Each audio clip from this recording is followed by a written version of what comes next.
You are Locked On Clippers Postcast, part of Locked On Sports Los Angeles on the Locked On Podcast Network, your team every day. Well, hello. Welcome to the Locked On Clippers Postcast on the Locked On Sports LA YouTube channel, the place to hang out when every game is done and the Clippers and Nuggets game is in the books. Whether we like that last call or not, it is official. Clippers lose a heartbreaker at the buzzer, 101-99. And I don't know if I've ever seen a play that close either. That was Reggie's call. I've never seen one that close to a buzzer beater, and you couldn't overturn it really. But the thing that has me ticked off beyond belief is the fact that Nikola Jokic traveled there and many other times throughout this game, and they don't call it. Why? Is it the hero thing, the star calls? And it's not like he takes one extra step. He takes 2 and 3 extra steps. I don't understand that. Am I wrong? Am I crazy? Did anybody else see that right before he chucked that one up that Gordon slammed down? He traveled. He took a step and then 2 more, or 1 more at least. Travel. There was an earlier play in the game where he took like 4 steps down the lane. He starts at the free throw line, picks up the ball, chip, and then puts it in. I'm like, it is unbelievable the amount of travels that dude gets away with. It is out of control. Oh, what a frustrating loss. I mean, look, the Clippers played their ass off to get back into this one, and that is heroic. They did not play well for a good portion of this game. Half of it, basically. But they turned it on when they needed to in the fourth quarter and just came up a hair short. I am Pete Fox, covering sports in LA dating back to 2007 for ESPN LA and NBC Sports Radio. Today's episode of the Locked On Clippers Postcast brought to you by Monarch Money. Take control of your finances with Monarch Money. Use the code LOCKEDONNBA at monarchmoney.com for 50% off your first year. Yeah, just an absolute heartbreaker. The Clippers couldn't really find any rhythm for a good portion of this game. They fell down by 22 and then got things rolling in the fourth quarter. Too many shots missed by people not named James Harden, Kawhi Leonard, or Norm Powell. That's where they lost this game, if you asked me. Just too many missed shots by other dudes. And I don't have a problem with those guys shooting occasionally, but when you're not hot, give up the ball. James Harden had considerably fewer shots than he normally does. And that was a big problem. Now, I don't know if they were taking shots from James Harden, but it sure didn't feel like Harden was getting the kind of action that he normally gets. And it was because other dudes, Nico Batum, Derek Jones, Bogdanovich, those guys were just taking a few too many shots. And it's okay if Batum and Jones and Bogdanovich are hot, but they were not hot today. Batum, 1 of 6 from beyond the arc, 3 points. Derek Jones, 2 of 5, 0 for 1 from beyond the arc. I thought he had a 2 or 3, but it was only 1. And Bogdan hit his first 3 and then missed his next one. He had 7. So I was really hoping that he would get going, but he never did. So the Clippers went on a 7-0 run at the start of the fourth, right around the 9-minute mark, and that turned into a 32-9 run. Game was tied in the final seconds. And I do have to give credit to Jokic. That play that gave them the 99-97 lead, the pirouetting spin move fall away, was a fantastic play. I mean, he's a great player. He's just a cheater. I'm sorry. He travels too much. And I'm sure it's not his issue to control it. If he's going to travel and they're not going to call it, by all means, keep calling it, keep doing it, keep traveling. 14 of 25, 3 of 6 from beyond the arc, 36 points for Jokic. Clippers also well below par at the free throw line. They gave up 5 points there. You know, you miss 2 like they normally do, you win this game. 68% from the line. And look at James Harden's attempts. 11. What? That's unheard of. James Harden with 11 attempts? Shoot the ball.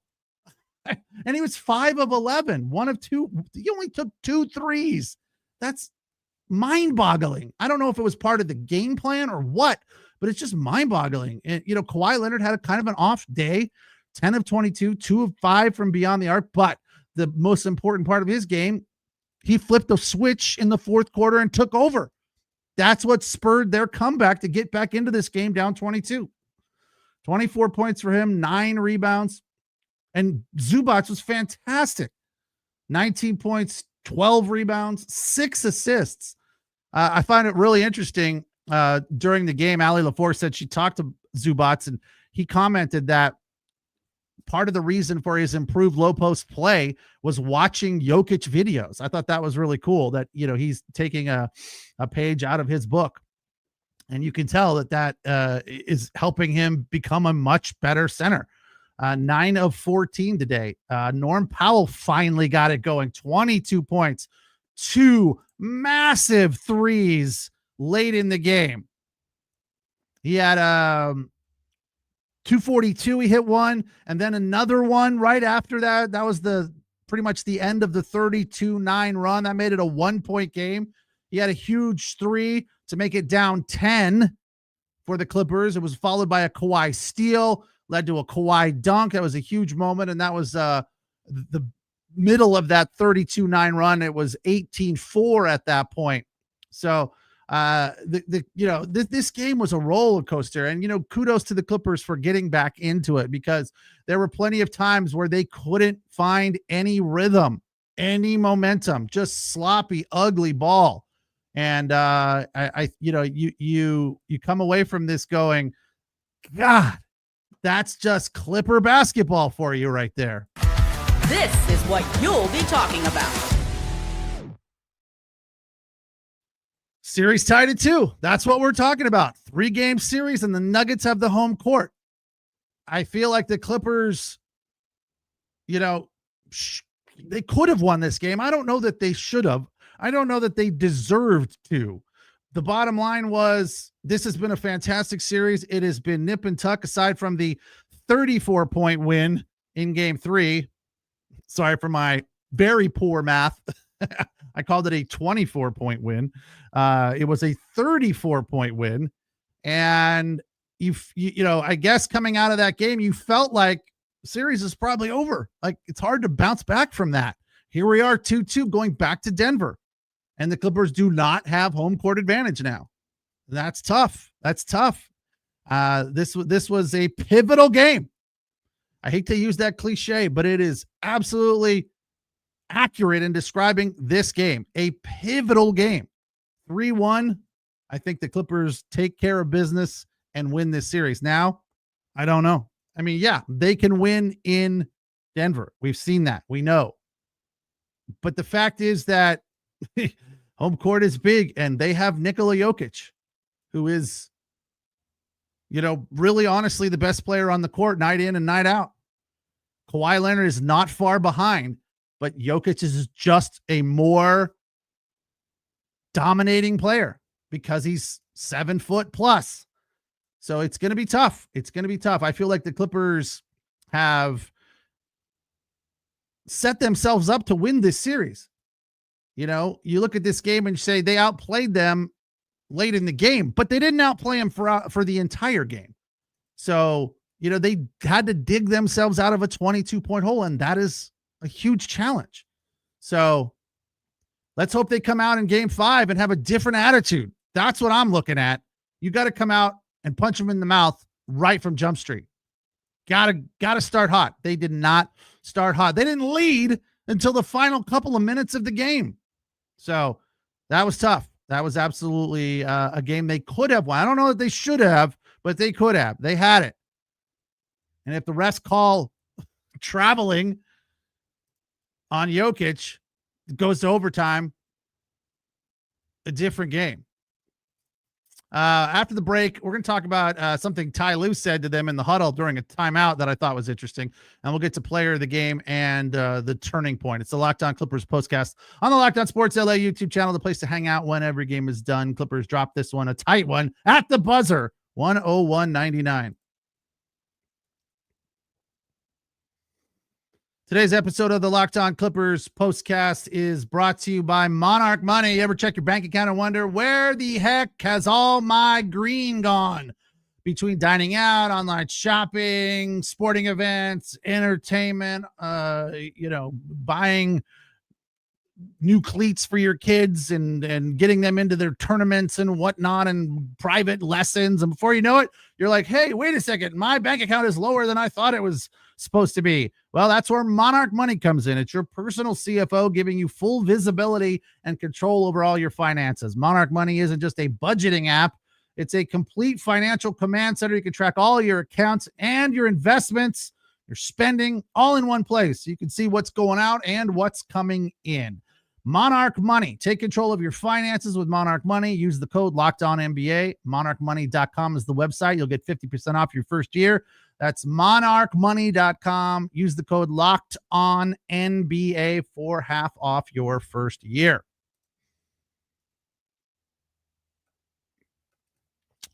Clippers lose a heartbreaker, 101.99. Time to reveal where the game was won or lost. It's the turning point. Wow, a weird turning point. The final 0.2 second of the game, right? The turning point for the Clippers to get back into it was that 7-0 run at the 9-minute mark of the fourth quarter. But for the Nuggets, the turning point was Nikola Jokic missing badly, and that was not a pass. Let's be honest, that was not a pass. Okay, for anybody that thinks it was a pass, it was a shot. It was a chuck. And we've seen Jokic make that shot 100 times. So we know that Aaron Gordon deserves, credit there for being at the right place at the right time. And he played fantastic today. I mean, he was awesome, making shots all over the place and drawing fouls like crazy. Granted, a lot of those fouls were ticky-tack as hell. That was in the second quarter. Cheap fouls on Kawhi. There was bunch of them, and who else got one? Zubac, I think, had at least one or two, and they were all. Aaron Gordon was drawing all of those fouls by mixing up, getting tangled up with various people, and getting cheap fouls called. They were, people bumping into each other, but they were calling the fouls on the Clippers, which was tough. And then that was right around the same time that Jokic had another massive dribble drive, no dribble, 4 or 5 steps to the hoop. That's cool. No problem. No traveling there. I didn't see that. You're a star. So, that was unfortunate. But, yeah, the turning point of the game was the final second. Like, if that ball hits the rim even a little bit, tie game going to overtime. And I feel like the Clippers had so much momentum that they win this game. This is the Locked On Player of the Game. For the Clippers, you got to give it to Kawhi Leonard today. Honorable mention to Ivica Zubac, who was fantastic as well. 9 of 14 for 19 points, including that big putback basket in the final minute to tie the game at 99. Kawhi Leonard, without him leading the charge in the fourth quarter, this game was a blowout, and Clippers lose by double digits. But Kawhi started things rolling, and 10 of 22, 2 of 5 from beyond the arc for 24 points. But also you could look at what Jokic did as being a monumental part of this game. And without him, obviously, the Nuggets don't win this game. So he, for the Nuggets, is the player of the game with 36 points, including 21 rebounds and 8 assists. Another near triple-double. Had one in the last game, and that was his 20th in the postseason. And he had another near one in game 1 where he finished with 9 assists. So he is a stud. There is no doubt about it. The Clippers have to figure out. Well, I shouldn't say figure out. That's not the right way to describe it, because they have figured it out. They have done a very nice job of dealing with Jokic and keeping him under control. In spite of a triple-double, he did not beat them a couple of nights ago. He was not impactful. So they know how to do it. I don't know if They just ran out of gas. They were overconfident because of the big 34-point win in game 3. I don't know, but they have clearly the understanding of what to do on Jokic, and it is have Zubac and Dunn double team him and Murray. Fortunately, today, Murray did them a favor by starting out ice cold. He was like 1 for 10 or something. Just really bad day shooting for him, but he finished okay. 5 of 17. It's not great. 1 of 5 from beyond the arc, 13 points. Christian Brown, 43 minutes, 8 of 19. He had a big 3 late, 17 points. Aaron Gordon, 14 points, 5 of 9. And Michael Porter Jr., who was banged up with the shoulder problem, also contributed in a big way, 17 points, 6, 11, 4 threes for him. So, they got to guard the perimeter a little bit better. That's not something I've said in a long time because the Clippers have done a very good job on defense.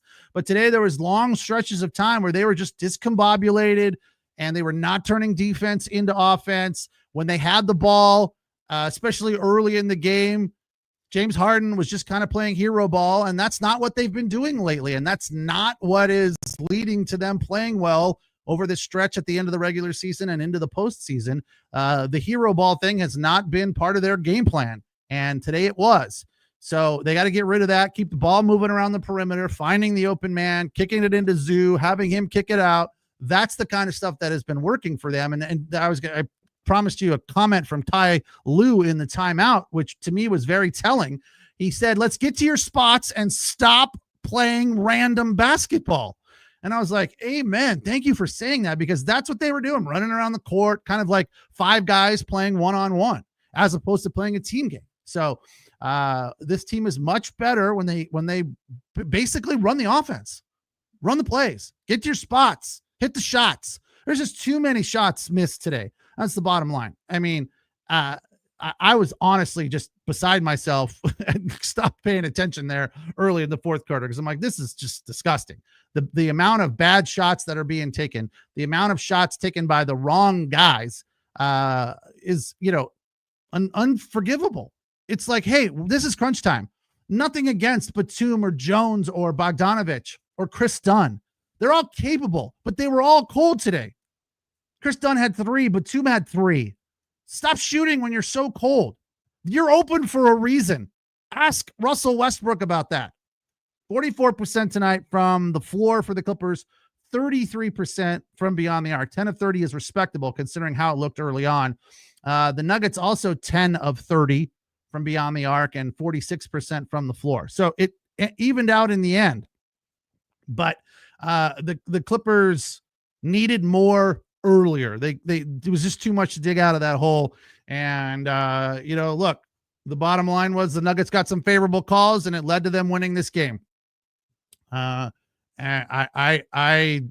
don't know what to say about the traveling. I think it's just going to continue to happen. We got to live with it. It's like ticky-tack fouls. They're going to happen. It's part of this game. And you just have to be bigger than them, overcome them, take that punch, keep rolling. And I think the Clippers did that. It just didn't work out for them today. Losing 101-99, series tied at 2, heading back to Denver. So what is it? Off day today, off day Monday. They will play on Tuesday night in Denver on TNT at 7 o'clock. And we'll be right here on the Locked On Sports LA YouTube channel to break it down. TD with a final thought. As a Clipper fan, this was your game 7. Now you're going home.